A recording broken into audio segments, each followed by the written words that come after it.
Episode 10 पेशकश मीरे कारवां। सुबह ने दोनों हाथ मेरे कंधों पर रख दिए। ये माला? उसे सीधा हाथ मेरे कंधे से हटाकर गले में पड़ी हुई माला पर रख दिया। वो माला की मोतियों को अंगूठे और शहादत की उंगली से टटोल रहा था। ये तुम्हारे लिए नीलगिरी का एक अनमोल तोहफा है, लेकिन तुम इस मामले में भी अजनबी ही रहे। अगर तुमने इसे फायदा उठाया होता तो उस शैतान की हिम्मत न होती कि नीलगिरी की पवित्र चोटियों की तरफ आए। लेकिन खैर, वो एक लम्हे को खामोश हुआ, फिर बात जारी रखते हुए बोला, अब भी कुछ नहीं बिगड़ा। वक्त अब भी हमारे हाथ में है। हमें आज ही यहाँ से निकल जाना चाहिए। मैं काली चट्टान के पास तुम्हारा इंतजार करूंगा। पाला मुझे बाहर छोड़ाओ। उसे मुड़कर एक हाथ पाला की तरफ बढ़ा दिया। मेरे दिमाग में धमाके से हो रहे थे। गले में पड़ी हुई माला के बारे में मुझे कभी कुछ भी नहीं मैंने कभी किसी को बताया था, लेकिन ये सोबान जान गया था कि ये नीलगिरी का तोहफा है। उसे मेरे कंधे पर हाथ रखे हुए थे और फिर उसके एक हाथ की उंगलियां मेरे गले में माला की मोतियों पर गई थी और एक लम्हे को मुझे यूं महसूस हुआ था जैसे वो सब कुछ देख रहा हो। लेकिन उस कमरे से बाहर जाने के लिए उसने पाला का सहारा लिया था। अजीब तरह की सनसनी ने मुझे अपनी लपेट में ले रखा था। उसके बाद मैं ज्यादा देर वहां नहीं रुका। अपने झोंपड़े में आकर मैं बार बार सुबहान के बारे में सोचता रहा। क्या वो बाकी नीलगिरी की बर्फपोर चोटियों तक मेरी रहनुमाई करेगा और मैंने उसके साथ जिंदगी भर पहाड़ों में भटकता रहूंगा। एक रात मार्था और धन्नु से बातों के दौरान मैं बार बार उनकी तरफ देखता रहा और न जाने क्या बात थी कि शोभा भी मेरे चेहरे पर नजरें चिपकाए बैठी थी। मेरा ख्याल था कि अगर हम बातें करते रहे तो रात यूं ही आंखों में गुजर जाती, जबकि मुझे आधी रात के वक्त वहां से निकल जाना था। इसलिए मैं नींद का बहाना करके कंबल ओढ़ कर लेट गया। उन तीनों की बातों की आवाजें मेरी समाज से टकराती रही और फिर बिलाहिर खामोशी छा गई। कुछ देर मजीद इंतजार करने के बाद मैंने अपने चेहरे से कंबल हटाया। वो तीनों सो चुकी थी। मैंने आहिस्तगी से कंबल अपने ऊपर से हटा दिया और दबे कदमों दरवाजे की तरफ बढ़ता चला गया। बस्ती पर सन्नाटा तारी था। किसी तरफ से कोई आवाज सुनाई नहीं दे रही थी। मैं गलियों में चलता हुआ उस तरफ से बस्ती से बाहर निकल गया और तेज कदम उठाते हुए चलने लगा। काली चट्टान बस्ती से तकरीबन 2 मील के फासले पर वाक़या थी और मुझे उस तरफ जाने का कभी मौका नहीं मिला था। खेतों के दरमियान बल खाती हुई पगडंडी उस काली चट्टान तक चली गई थी और मैं तेज कदम उठाता हुआ उस पगडंडी पर चलता रहा। कबीले के लोग अपने मरने वालों की आखिरी रसूम भी उसी चट्टान के करीब ही अदा किया करते थे। मेरा ख्याल था कि उस तरफ कोई कब्रिस्तान होगा जहाँ मुर्दों को दफन किया जाता होगा, या कोई शमशान घाट जहाँ हिंदू की तरह मुर्दों को जलाया जाता होगा। मैं तेज कदमों से आगे बढ़ते हुए दन्ना और शोभा के बारे में भी सोच रहा था। मेरे इस तरह चले जाने पर वो क्या हाल करेंगी। धन्नो तो बच्चों की तरह रोना पीटना शुरू कर देगी, लेकिन यहाँ से आगे मैं उन्हें साथ नहीं ले जाना चाहता था। ये रास्ता खतरनाक होने के अलावा इस बात का भी अंदाजा था कि आगे इंतहाई खतरनाक सूरत हाल का सामना करना पड़ेगा। मुझे इस काली चट्टान तक पहुंचने में ज्यादा देर नहीं लगी थी। गहरी तारीकी और सन्नाटा था और मैं एक जगह रुक कर इधर उधर देखने लगा। तारीकी में कुछ दिखाई नहीं दे रहा था। मैं रुक रुक कर आगे बढ़ता रहा। किसी हज्जर के हनहनाने की आवाज सुनकर मैं चौंक गया और मुड़कर उस तरफ देखने लगा। वो आवाज एक बार फिर सुनाई देने लगी और मैं उस तरफ ही बढ़ता चला गया। वो 2 हज्जर थे, लेकिन उनके आसपास और कोई जीरू दिखाई नहीं दे रही थी। सोबान, मैंने हज्जरों के करीब रुककर इधर उधर देखते हुए कहा, मैं यहाँ हूँ अजनबी। दाएं तरफ से आवाज सुनाई दी और एक इंसानी हेयोला तारीकी से निकलकर मेरे सामने आ गया। मेरा ख्याल था कि सुबान के साथ कोई और भी होगा जो उसे हाथ से पकड़कर यहाँ लाया होगा, लेकिन आसपास तो कोई और नहीं था। वक्त जाया मत करो अजनबी। सुबान की आवाज मेरी समाज से टकराई। अब हमें यहाँ से रवाना हो जाना चाहिए। मैं एक हच्चर की लगाम पकड़कर सुबान के करीब ले आया। मेरा ख्याल था कि वो उसे सहारा देकर मैं उसे हच्चर पर सवार कराऊंगा और खुद दूसरे हच्चर पर सवार हो जाऊंगा। लेकिन ये देखकर मेरी हैरत की इंतहा न रही कि सुबान उछलकर दूसरे हच्चर पर सवार हो गया। मैं भी अपने हच्चर पर सवार हो गया। पगडंडी ज्यादा कुशादा नहीं थी। सुबान का हच्चर आगे था और मेरा हच्चर सर झुकाए उसके पीछे पीछे चलता रहा। खेतों का सिलसिला खत्म हो गया। आगे खुला मैदान था जिसके आगे बहुत दूर तक पहाड़ों की तारीख खेले दिखाई दे रहे थे। इस मैदान में आते ही सुबान के हच्चर की रफ्तार तेज हो गई थी। मुझे भी अपने हच्चर की रफ्तार बढ़ानी पड़ी। हच्चर की नंगी पीठ पर सफर करना कम से कम मेरे लिए बहुत ही कठिन साबित हो रहा था। मैं बड़ी मुश्किल से अपने आप को संभाले हुए था। मुझे ज्यादा हैरत तो सुबान पर हो रही थी, जिसका हच्चर मुझसे भी ज्यादा कई गज आगे दूर चला जा रहा था। उसने एक हाथ से लगाम थाम रखी थी और हच्चर की पुश्त पर बिल्कुल सीधा बैठा हुआ था। हच्चर तकरीबन 2 घंटों तक उस पथरीले मैदान में दौड़ते रहे और फिर जैसे ही पहाड़ी सिलसिला शुरू हुआ उनकी रफ्तार खुद बहुत कम हो गई। सुबान का हच्चर अब भी मुझसे चंद गज आगे था। मुझे कुदरत की सितम जरीफी पर हंसी भी आ रही थी। एक अंधा आंखों वालों की रहनुमाई कर रहा था। इन पहाड़ों पर हमारा सफर रात भर जारी रहा। हम न सिर्फ बदतरीन बुलंदी की तरफ जा रहे थे, बल्कि रास्ता भी कठिन से कठिनतर होता जा रहा था। अगर मैं अकेला होता तो रात की तारीकी में खतरनाक रास्तों पर सफर करने की कभी हिम्मत न करता, लेकिन एक ऐसा शख्स मुझे रास्ता दिखा रहा था जो आंखों से महरूम था। पूरे रास्ते वो कहीं एक मर्तबा भी कहीं नहीं ठनका था। सुबह का उजाला फैलने के बाद भी हमारा सफर जारी रहा। सुबान का हजर कभी मेरे बराबर आ जाता और कभी चंद गज आगे निकल जाता। ये बात मैंने खास तौर पर नोट की थी कि जब रास्ता ज्यादा खतरनाक होता तो सुबान का हजर मेरे बराबर आ जाता था। सूरज निकल आया था, धूप की किरणें मचलने लगी। तकरीबन 1 घंटा मजीद चलते रहने के बाद हम एक जगह रुक गए। ये चट्टानों के दरमियान बहुत ही खुली जगह थी। रात की तारीकी में सफर के दौरान में चट्टानों के सायों के अलावा और कुछ नजर नहीं आता था, लेकिन दिन की रोशनी फैलने के बाद आसपास के मनाजर देखकर हैरत के मारे तो मेरी आंखें ही खुली की खुली रह गईं। इन पहाड़ों में अगरचे ऊंचे दरख्त नहीं थे, लेकिन सब्जा बेतहाशा था। हर तरफ रंग बिरंगे फूलों का फर्श बिछा हुआ था। हम जिस जगह ठहरे थे वहां भी शफाफ पानी की एक छोटी सी नदी के आसपास सबजदबीज घास और फूलों की चादर बिछी हुई थी। सुबान ने अपने हच्चर की गर्दन से बंधा हुआ एक थैला उतार लिया और हच्चर को खुला छोड़ दिया। रात भर के सफर से हच्चर भी थक गए थे और मेरी हालत तो कुछ ज्यादा ही अबतर हो रही थी। राजस्थान में मैंने शौकिया तौर पर घोड़े की थोड़ी बहुत सवारी की थी, लेकिन आराम से जमीन पर थोड़ी देर को सवारी करना और बात थी, और खच्चर की नंगी पीठ पर रात भर पहाड़ी सफर करना दूसरी बात। मेरा तो जोड़ जोड़ हिलकर रह गया था। खच्चर से उतरकर मैं घास पर लेट गया और गहरी गहरी सांसें लेने लगा। सुबान नदी के किनारे पर बैठ गया था। पानी के चंद घूंट पीने के बाद वो मेरी तरफ घूम गया। थक गए? वो बोला। उसके अंदाज से लगता था जैसे वो मुझे ही देख रहा हो। घोड़े या हच्चर की नंगी पीठ पर कभी सफर नहीं किया मैंने जवाब दिया। कठिनाइयां भी जिंदगी का ही हिस्सा हैं।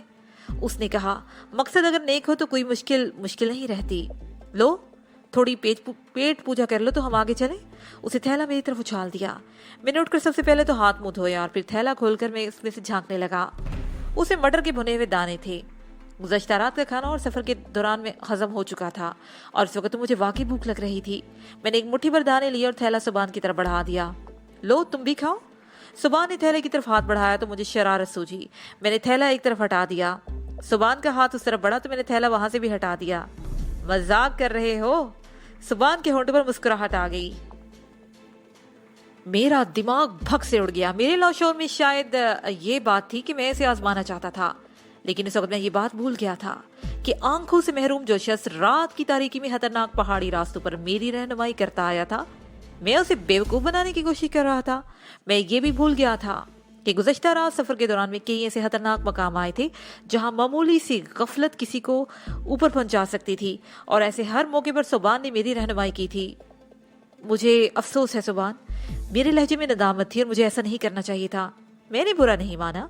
सुबान ने कहते हुए मेरे हाथ से थैला ले लिया और उसे मटर के दाने निकाल कर खाने लगा। बुने हुए मटर के दाने नमकीन थे जो खाने में बहुत ही अच्छे लग रहे थे। मटर खाने के बाद मैंने सैर होकर पानी पिया और घास पर लेट गया। तकरीबन 1 घंटे के बाद हमारा सफर दोबारा शुरू हो गया। हम मुसलसल बुलंदी की तरफ जा रहे थे और रास्ता बेहद खतरनाक था।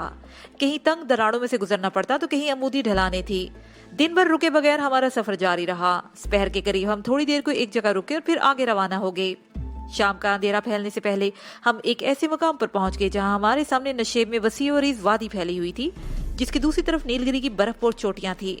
बर्फ से ढके हुए इन्हीं पहाड़ों में कहीं बुद्ध की वो कदीम इबादतगाह गोमपू थी जहां गौतम बुद्ध चाप पर बैठा हुआ था। यही बर्फपोर चोटियां नीलगिरी का भी मस्कन थी, जहां वो बेचैनी से मेरा इंतजार कर रही थी। क्या ये बेहतर ना होगा कि हम आज की रात यहाँ आराम कर लें और सुबह अपना सफर शुरू कर दें? मैंने सुबान की तरफ देखते हुए कहा। नहीं, सुबान ने नफी में सर हिला दिया। आधी रात से पहले पहले हमें वादी की दूसरी तरफ पहुंच जाना चाहिए। अगर तुम बहुत थक गए हो तो चंद मिनट यहाँ रुक सकते हैं। नहीं, मैंने नफी में सर हिला दिया। मैं इस 70 साल बूढ़े के सामने अपने आप को हल्का साबित नहीं करना चाहता था, जो पिछले 18 घंटों से हच्चर की नंगी पुश्त पर नॉन स्टॉप सफर जारी रखे हुए था।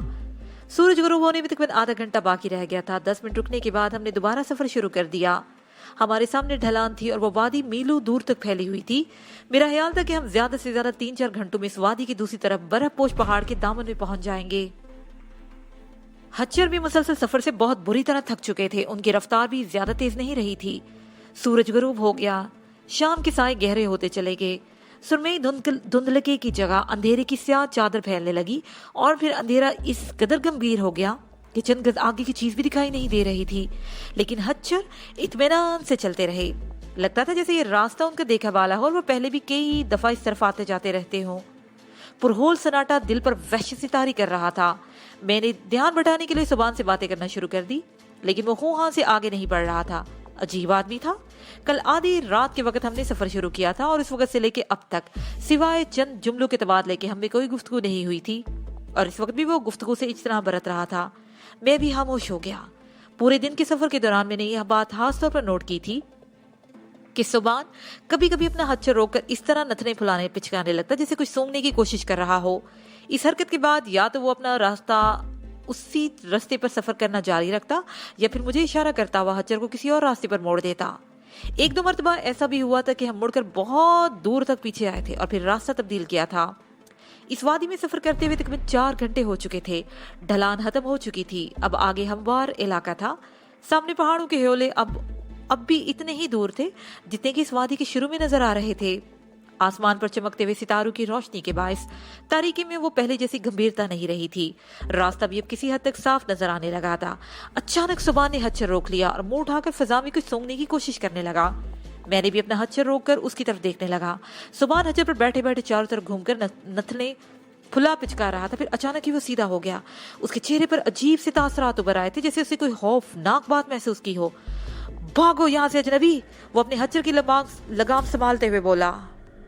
भागो, जल्द यहाँ से भागो। खेल शुरू हो चुका है। बलाएं हम पर हमलावर होने वाली हैं।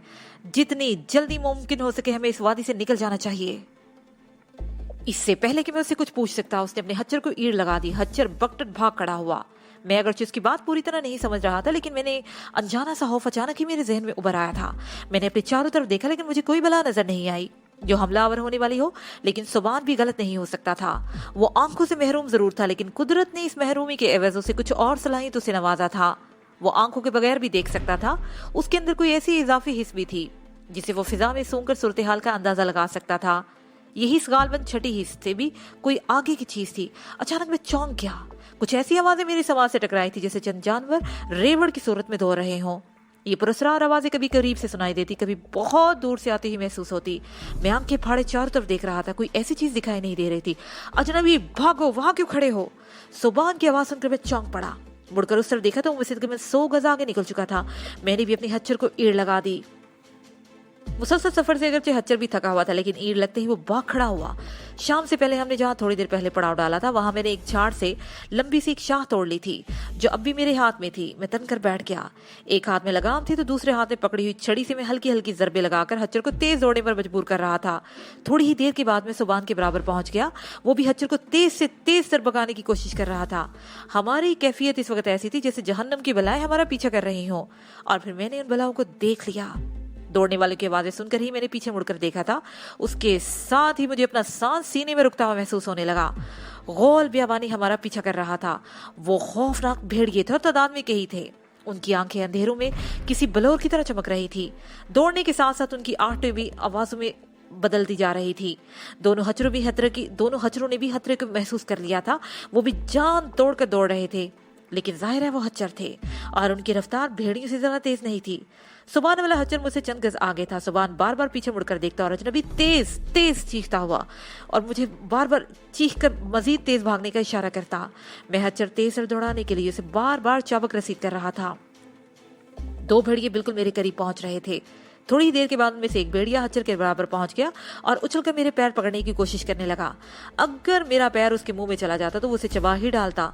मैंने दोनों टांगे हच्चर के पेट के साथ लपेट ली और भेड़िए के मुंह पर चाबक रसीद कर दी।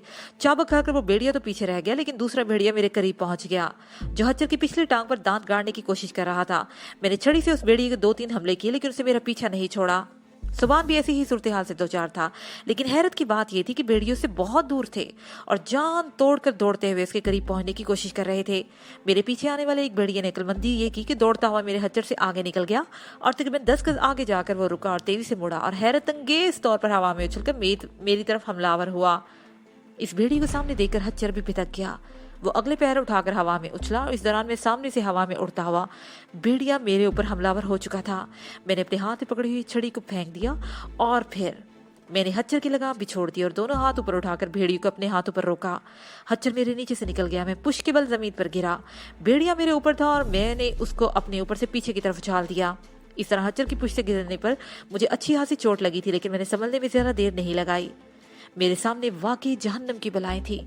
सुभान काफी आगे निकल चुका था, उसके पीछे कोई भेड़िया नहीं था, लेकिन दर्जन भर भेड़िए दान निकोस्ते गुर्राते हुए मुझे घेरने की कोशिश कर रहे थे।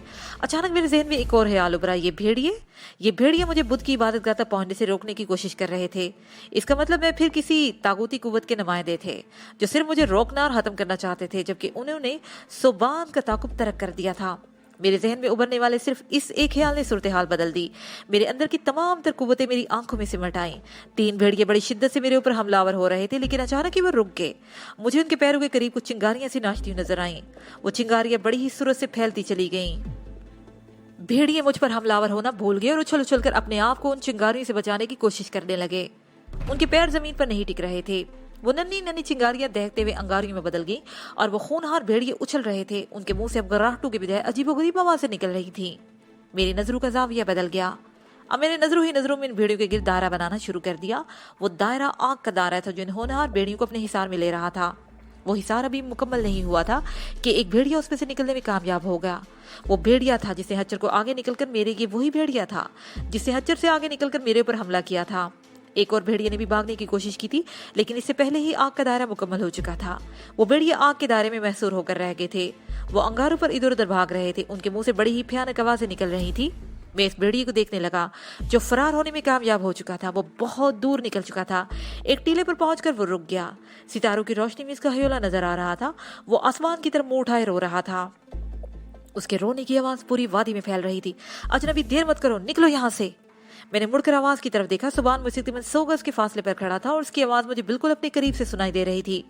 मैं उठकर इधर उधर देखने लगा। मेरा हच्चर भी तकरीबन 20 गज के फासले पर दूर खड़ा था। मैं दौड़कर उसके करीब पहुंच गया। मैंने उसे पकड़ने की कोशिश की तो वो फिर बदक गया। मैंने बड़ी मुश्किल से उसे काबू किया। उसकी पुछ थपथपाते हुए मुझे एहसास हुआ कि वो पसीने से भीगा हुआ है। मैं उछलकर उसकी पुछ पर सवार हो गया और उसे हल्की सी ईड़ लगा दी। सुभान मेरा ही मुंतजिर था। उसने भी अपने हच्चर को ईड़ लगा दी। मैंने पीछे मुड़कर देखा तो आग का दायरा रोशन था और भेड़ियों के चीखने चिल्लाने की आवाजें अब भी सुनाई दे रही थी। इसके साथ ही ये पार्ट अपने इख्तिताम को पहुंचा।